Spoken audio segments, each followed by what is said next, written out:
What's up everybody, it's me Gina Bianca. I'm back again for part 2 of my brown to silver box dye transformation. If you haven't watched video 1, I linked it below for you. Be sure to watch that before you watch this video. So my guest at her last session just did not get light enough for silver. It takes so much time to get that light, and there was just a little bit of yellow left in the hair. So I did a lot of toning, I low lighted her. I did the best I could with the time that I had. But this time what I'm doing is I'm starting with a Malibu treatment to pull that color out, give us a nice fresh canvas. If you want to learn more about how to do a Malibu treatment, I linked my Malibu video below so you can watch that. All right, so during my guest's first session, she just did not get light enough. She got really light, but there was still some yellow left over. So I did what I could. I toned her, I low lighted her. You'll see everything in that video.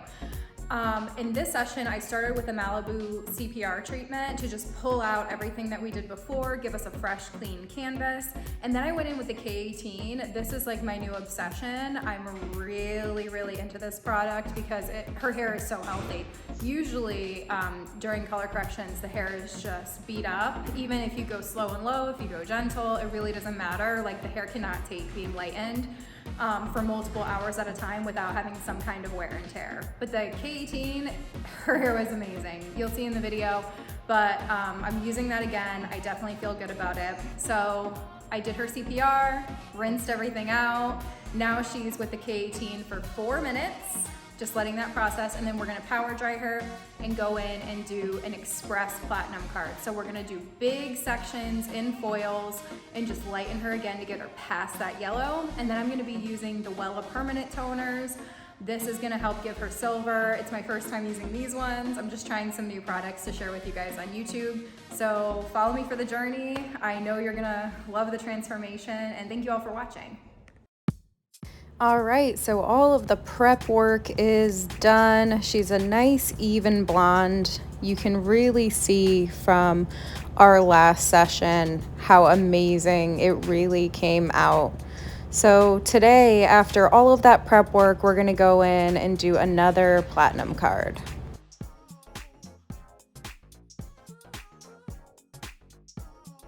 Got you. All right, ready? Oh, okay. All right, so I'm gonna be using this Redken up to 7. It's been in my cabinet. I'm gonna try it out. And I'm going to be using 7 volume to start and then move up as I move through the head. So I'm gonna get this platinum card on as quickly as possible using about 3/4 of an inch section instead of 1/8 of an inch section. And just try to bump her past that yellow stage.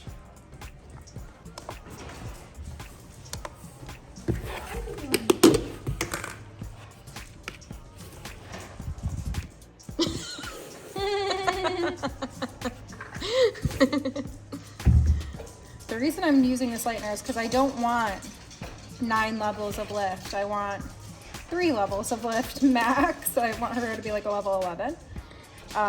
But she's a level 8-9 right now. So I'm going to start with 3.5 ounces.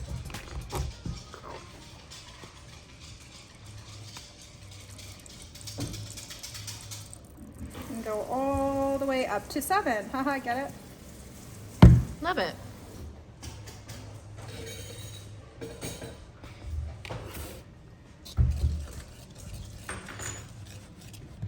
Creamy. Yeah, a couple of the girls in the salon really like this lightener, and I haven't used it. So I figured I'd try it since we have it here at the network. Looks amazing. It looks like a whipped cream, no, whipped cream, icing.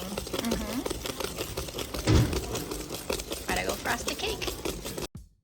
All right, so when we got started, her hair was feeling perfect. I was pretty confident in my choice of lightener, the up to 7 with 7 volume. I really wanted to get it past that yellow. I didn't want to risk any warmth being left behind. I went in and teased, feathered, and just kind of got that lightener on using bigger sections than I did last time to try to move through this very quickly. And I ended up pulling some of the foils at the end because it was definitely ready to rinse. Even with the K18, There definitely was a lot of shedding this time. You know, that could be due to a lot of things, like the hair doesn't like to be lightened this much in such a short period of time. But my guest wanted to get to that gray, and she wasn't really happy with the fade out. She wanted it lighter, so I went in and did it lighter. Looking back, like, at all color corrections, like I said in the last video, I always look back and think, like, what could I have done differently? And one thing that I'm thinking is I could have used like a cream lightener. Maybe that would have been a little bit more gentle on the hair. But at the end of the day, lightener is lightener, and the hair can only take so much. So I feel like we got her as light as we possibly could. Her hair was white. You'll see at the end, it was white, very, very white. And we ended up using the Blonde or Silver toner, and it came out great. You know, it looked perfectly white, icy.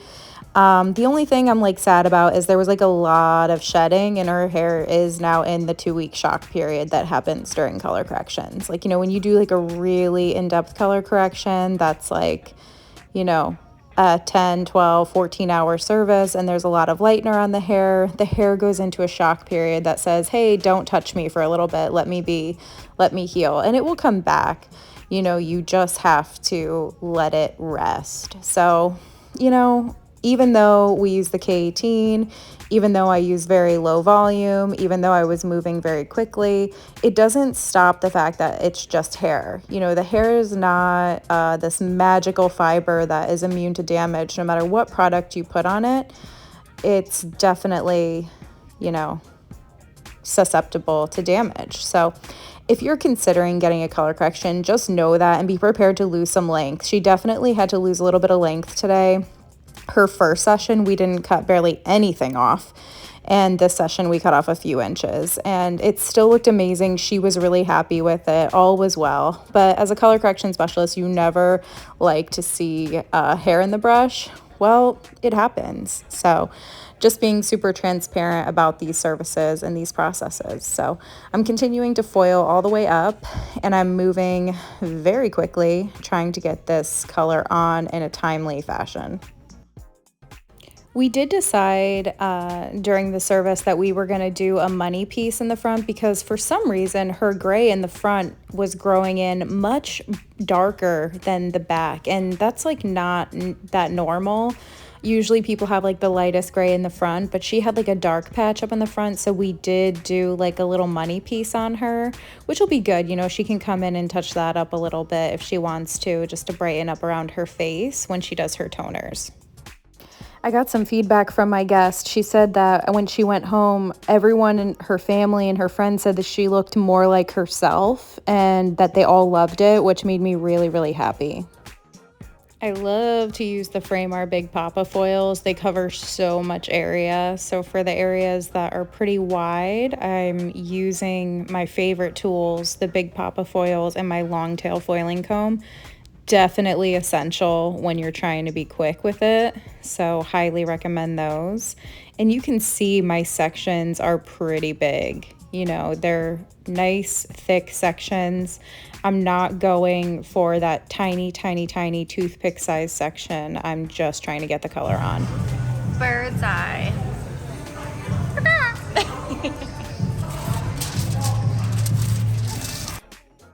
So as you'll see in this next clip, I'm kind of working a pattern here a little bit to do a little bit more blending for the grow out, because she has this like perfect silver coming in, and then you can see a tiny line of demarcation from the platinum card. So I'm going in and weaving, and I'm kind of gluing at the demarcation line and feathering up into the gray to just blend it a little bit more. And I'm just taking a weave, foiling the bottom and gluing a little bit higher, foiling the top, gluing a little bit lower, and just kind of using my gut to like go in and place the color a little bit more naturally up through the top, but still taking pretty small sections because I'm placing this on a vertical angle. You know, when the hair falls and splits, it'll be on a vertical angle. So you're gonna see everything that I'm doing.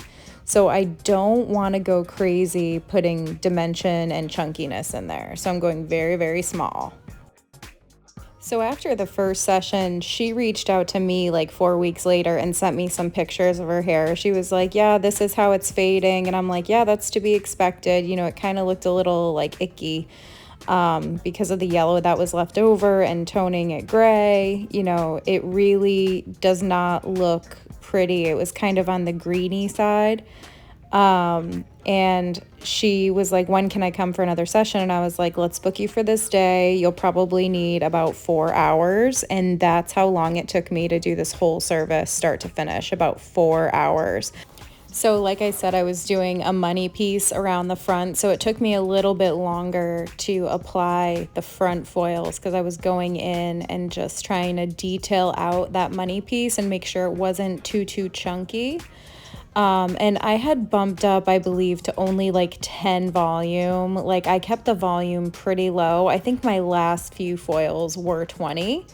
And that helped me keep it as gentle as possible, and not over processing it. But I mean, in the end, you know, being lightened that much, it was a little bit tired of being lightened, if you know what I mean. So after I got all of the foils in, I opened the first foil and I was like, okay, we have to rinse right away. So we like ran to the sink. We're like, all right, it's time. And we rinsed out the back, and I immediately went in, rinsed it out with a gentle shampoo, did a treatment, let the rest of it process, and we moved into the toning. Okay, like I said, I lost my assistant halfway through this service. It was sad, but it's okay. I had one of my team members just take a clip of me. I think Alexandra actually came back in the middle of her processing time and came back to help me get this content for you guys. It's hard to get all of this content when you're in the middle of like a really busy day. So sorry you missed pulling the foils out. It's probably better, honestly, because she was having like a ton of shedding, and I was like, okay, this is great. A little anxious, obviously. And then when I rinsed her, brought her back over, I gave her a haircut. She needed it. She needed a few inches cut off. And I went in and applied the Blondor Pure Silver toner by itself with 5 volume. I didn't want it to lift the base, so I used 5 volume developer, and it came out absolutely gorgeous. It came out beautiful. I would definitely use those toners again. Very, very beautiful. And she had no yellow left in the hair. Like, she was, you know, looking good. No yellow left in the hair. And I let it process for about 20 minutes. I think I might have said in the intro that we were going to go a little bit darker, but during the consultation we decided to keep it lighter to kind of match the silver and not go too dark, especially after lightening this much. We did not want to go super dark, but that's always an option in the future. And this is the end result. I am so sorry, you guys. I didn't get to take like actual after pictures. I had an appointment with a contractor that I was like late for, so I got a few videos of her hair showing the silvery white. It looks so pretty. There was no yellow left in the hair. Her hair felt good. It definitely is in a little bit of a shock period, so she's gonna have to be gentle with it. And yeah, I like literally got pictures for my Instagram story like a dummy. I did not take real pictures, but hey, that's the struggle sometimes, you know. But yeah, that's my favorite shot of it. It is nice and bright and even. She still has some length. She looks good. Woo! And we're done. Seriously, you guys, thank you for watching these videos. I hope to be bringing you some relevant salon reality content that helps you grow. Be sure to subscribe to my channel and follow me on Instagram, and be kind in the comments. You know, color corrections are complex, complicated services that are not for the weak, they're not for the faint of heart, and they're not perfect, you know. So if you do hair a little bit differently than me, more power to you. There's no one way to do hair. I hope that you enjoyed this video, and I hope you have an amazing day.